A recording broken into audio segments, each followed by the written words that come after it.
Week 14 in the NFL, and a word was? Inconceivable! Up was down, left was right. The New York Jets, the San Francisco 49ers in Oakland won, and the Patriots, Texans, and Steelers lost. We'll review it all and get you ready for a very interesting Week 15 slate of games, all coming up next.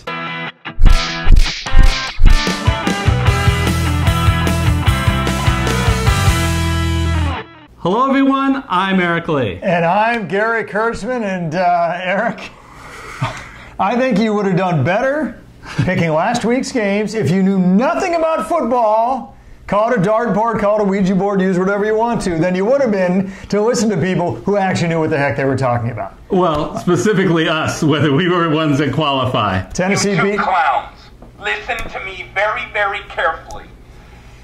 You have no idea what you're doing. Well, we had some idea. Tennessee beat Jacksonville. We Well, had a you small did. You had idea it. of what we were doing. Other than that, no, Eric, that was, I mean, you know, we covered in the intro, the bottom three teams in the NFL, teams who would get the first three picks in the draft, all won, and the leaders of three of the four of the AFC divisions, they all lost. Locks for the playoffs, favored to win the Super Bowl, all lost. So, Eric, what does it tell you about the NFL? It tells you on any given Sunday, this is why they come up with the phrase, folks, anything can happen. But Eric, as you know, lightning never strikes twice, which means we're going to be more accurate on this show than ever before. Let's hope. right. Bottom line is it's something that, like you said, it's unpredictable, and it is something that, and that's what makes it fun, right? Well, if always the teams that you're win. a Patriot or What a crazy game. I mean, Pittsburgh, these were flukes, right? I mean, let's face it, the miracle in Miami, they call it that for a reason. That was just atrociously bad defense at the end of the game by most of the Patriots on the field. Most of all, Gronkowski is only being thrown on the bus here. It was not all his fault. He should have never been on the field in the first place. Well, he was there and knocked the deep pass down, not to think that he'd have to tackle somebody. Tannehill can't throw 70 yards. There was no way that was going to be a Hail Mary. Come on, people. I want to take a moment to thank all of our viewers, especially our subscribers. Gary, we hit over 800. We're getting closer and closer to our goal of That's cool. of 1,000. You. So I want to thank each and every one of our subscribers. And as well, if you're watching this video and you haven't subscribed yet, please do us a favor and go ahead and click that red button to subscribe. It actually is a benefit to you too, because if you hit the bell icon, you're going to be notified when we do all of our early videos next season, which we're going to be working on some really neat things for you in the off season. We'll tell you more about it in the next couple of weeks. Anyway, so let's move on to Week 15. All righty. All right, so we have our top 5 favorites on the board. We're a little bit different. Your 5 That's a good favorites thing. and I like my 5 favorites. It's sort of surprising, Gary, that no one on the slate is greater than like a 7.5 point favorite, and the Rams say, what? I tell you, I don't get no respect at all. The Rams should be greater than a 7.5 point favorite. I think, look, here's the deal. If you still somehow have the LA Rams in your survivor pool, it's either this week or next week when they play Arizona. Do not wait until week 17. It's very possible the Rams won't care about that game. Remember it happened last year when the Rams didn't care? They lost to the Niners. So who do they play the last week of the season? The Niners. So I'm going to use the Rams this week if I hadn't yet before, because it's the most confident game of the week for me. Why? Because they play the Philadelphia Eagles, Gary. You know, anyone who's Philadelphia would say, excuse me, don't call us the Philadelphia Eagles. Call us the world champion Philadelphia Eagles. But you know what?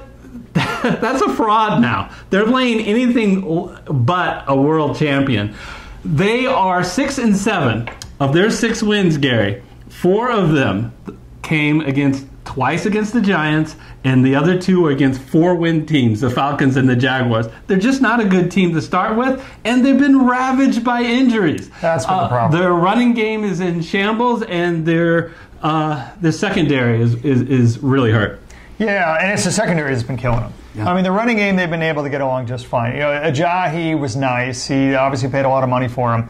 But they have, you know, like Josh Adams is just as talented as Ajayi. And, of course, pre-injury, they had people like Corey Clement and whatnot who can fill in the third downs. They can replicate the skill set.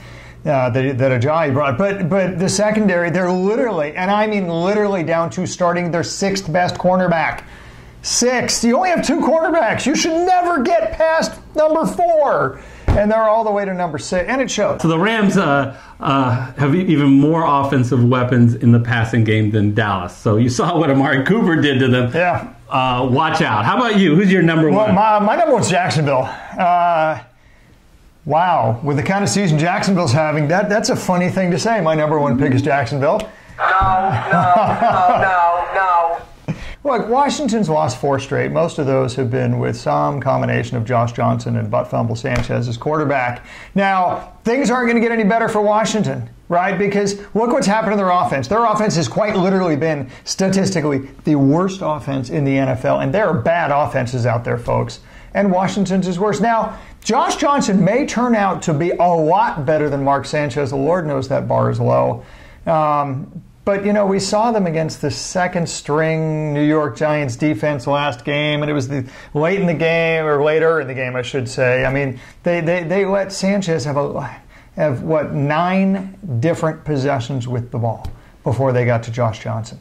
By then, New York was up so much that they didn't care anymore. It was prevent defense the whole way. So we don't know what Josh Johnson brings to the table. We know this much. Last 4 games of football, Washington, worst offense in the NFL. Okay? Full season, Jacksonville, statistically, top 5 defense in the NFL. 5th least amount of points scored, 5th less yardage. Now, is that Saxonville last year? No. But is that damn well good enough to shut down Washington? Absolutely. And with Fournette, they have a whatever you want to call it, top 50% offense too. So it's hard. You have to struggle to come up with a game flow scenario for Washington to win this game, and I just don't think it's going to happen. You're way off. I say you're way off this time, son. Did you watch last Thursday when the Jacksonville had Leonard Fournette in the lineup? Yeah. Wow. Well, that's game flow, game script. I mean, you're going to stop running when you're down 21-0, which they were in the second quarter. Not often you can have a 4-win. I don't think that's going to happen with Washington, put it that way. A 4-win team is an obvious winner over a 6-win team still competing for the playoffs. No, they're not competing. They're not Washington's not going to win another game this season, which is music to your ears if you're an Arizona Cardinal fan. Probably not much of anybody else, though. I'm telling you, it's playoff tiebreak for the number 1 pick of the draft. So bottom line is this. They've got 6 wins. He thinks I'm crazy. I think that Washington has 0% chance to win this game, or at least as close to 0 as possible. I can't see a game. AP fell off a cliff over a month ago, for crying out loud. And he's faced a hell of a lot worse defenses than he's going to face this week. Unless it's on the backs of Josh Johnson, your 4th string quarterback for Washington, I don't.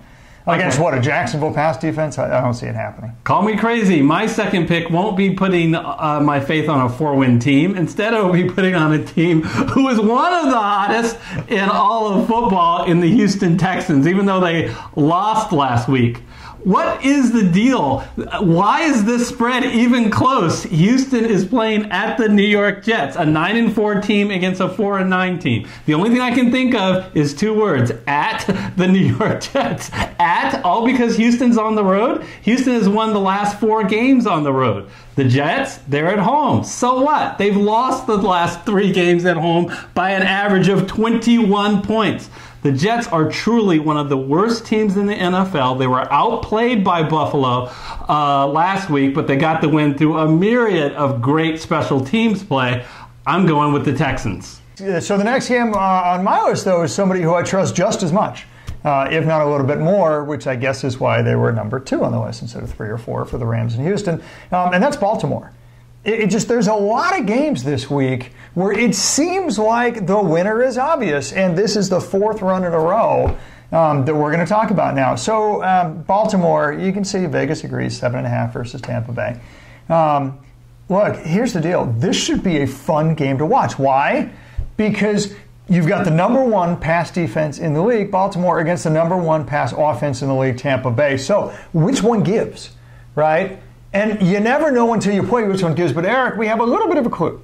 We have a little bit of an insight on the answer to that question because the number one pass defense, Baltimore, has played some really good pass offenses, right? So they've played the Pittsburgh Steelers. They've played the Atlanta Falcons. And they've played the New Orleans Saints. Do you remember what happened in each of those 3 games, Eric? Less than 250 yards for each of those 3 quarterbacks. One of the worst showings for each of those quarterbacks that they've had all season. Baltimore, their passing defense, Eric, really looks that good. And if they're that good, Tampa Bay has nothing else to offer other than passing the football. They're bottom 5 in the NFL in rushing. They're bottom 5 in the NFL with defense. I don't have a special team stat, but I would imagine that they're bottom 5 at everything else in the NFL.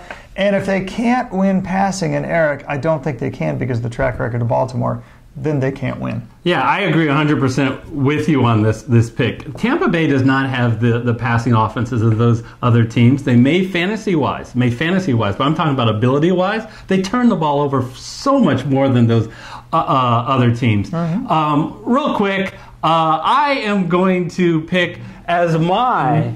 You know, Gary, here comes the jacket. I don't pick a much, so the jacket's coming on. Where's my Niners hat? Apparently, I only... come on, man. I only picked the... 4-9, baby. I only picked the Seahawks. They're not going to win, but I'm going to kill I only wear anyway. the jacket when I play when I pick the Seahawks, and I only pick the Seahawks when they play the Niners. So let's be clear about this. What, they don't play the Cardinals this year? Same division. Come on, man. Come on. Look, if you haven't picked Seattle, that's a great option for you this week. Obviously, they're playing well, but they rely on the run. And will they be able to run against the Niners? Of course they will. They ran for over 160 yards on them, a whopping, how long ago was it? Just 2 weeks. Blew them out. I think you're going to see more of the same this week. Patrick Lindsay, before last Sunday, had the 4th most rushing yards in the NFL. But his brother Philip? Shut down. And his brother Philip. Between the two combined. Yeah, okay. 4th most yards in the NFL, completely shut down. Completely shut down. Does that mean I think the 49ers are going to be the Seahawks? No, it doesn't. But I do think that game's going to be a lot closer than people think it will. I really do. So let's take a listen to... Mail call. Gather around, everyone. Well, let's see what's in the mail. What's this? A letter for me. Okay, in the mailbag this week, we want to recognize Chris Q, who sent us a really neat message talking about he was in a survivor pool, 1,300 teams, and they were down to 37 players left. Chris Q, so, dynamite. Congratulations. Well done. J-Stars also doing well in his pool. The only thing that concerns me, they were talking about picking Pittsburgh this past week. So if they actually did, unfortunately, I think that they're out. But please let us know if you're still in, because if you had a second thought to do something different. And please let us know if you'd like the address to send the hate mail to Chris Bodwell. We will happily provide that to you. So it's atrocious. So let's Gary, let's give the viewers some assignments, because we're now down to our last 2 shows. Go ahead and use the.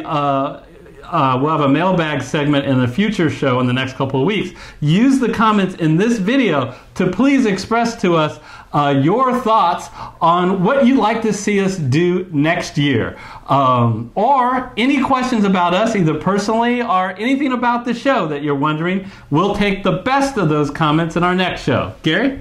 Yeah, absolutely. I mean, any questions about this year? As we do a lot of Monte Carlo simulations, modeling, and so forth. Want to know who the dark horses are to win the Super Bowl? Do you want to know who the favorite to win the Super Bowl is, who is not the Las Vegas favorite? Certainly views on statistically, fantasy-wise, who we think should be the MVP this year. Hint, it is not going to be a quarterback, which means it's not going to be who the real pundits vote for. Any sort of questions like that. Would you like to see anything really in-depth analysis of any topics for next year? We are happy to provide that. We certainly will provide that, but if you want to steer us in a direction. Folks, bottom line is we do this for you guys. We love it. We enjoy it. We want you guys to love it and enjoy it too. And if we can help you do that by giving us comments to talk about or focus on, we'll happily do it. Please put it in the comment section of this video, and we will get to it in the next video and continuing on to the next year. Great. Thank you again for all of your support and your interaction on our channel. And until our next show, we'll see you then. See you next time.